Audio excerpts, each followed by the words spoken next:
Hey guys, good morning. চলে এলাম একটা নতুন ভিডিও শেয়ার করতে। গতকাল বৌদির সাথে বাজারে গেছিলাম, গিয়ে দেখলাম জ্যান্ত দেশি ট্যাংরা।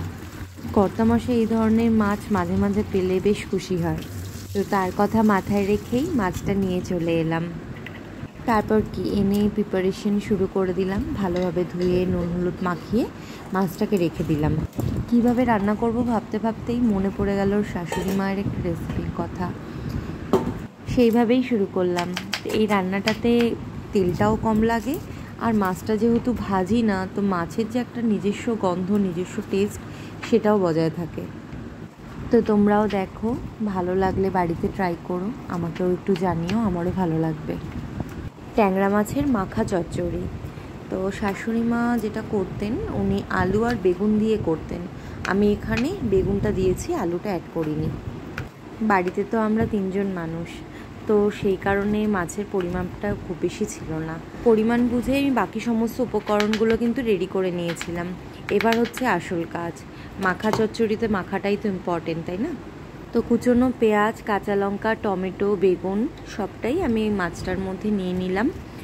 আর যেহেতু এখানে কাঁচা মাছ দিয়ে রান্না হচ্ছে, তো আমি এখানে বেশ খানিকটা রসুন দিয়েছি, আর সাথে একটু লেবু দিয়ে দিয়েছি।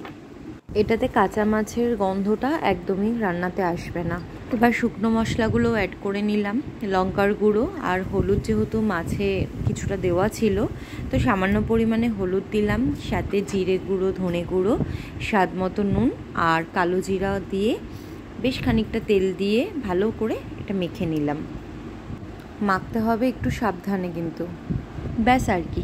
এদিকে কড়াই বসিয়ে দিয়েছিলাম, কড়াই গরম হয়ে গেছে। মাছগুলো আস্তে আস্তে ঢেলে দিলাম। বিশেষ কাজ আর বাকি নেই, মাছগুলো ঢেলে হালকা হাতে একটু নাড়াচাড়া করে নিতে হবে। 2 মিনিট পরে বাটি ধোয়া সামান্য জল দিয়ে দিলাম, দিয়ে এটাকে আরেকবার মিশিয়ে নিয়ে ঢেকে রেখে দিলাম। একদমই কম সময়ের রান্না। মাঝে মধ্যে ঢাকনা সরিয়ে একটু নাড়িয়ে নিতে হবে যাতে নিচে লেগে না যায়। মাছটা একটু সেদ্ধ হওয়ার অপেক্ষা। ব্যাস, ঝোলটা একটু শুকিয়ে এলো, ওপর থেকে ধনেপাতা ছড়িয়ে দিলাম। গ্যাসটাকে অফ করে কিছুক্ষণ মাছটাকে ঢেকে রেখে দিলাম।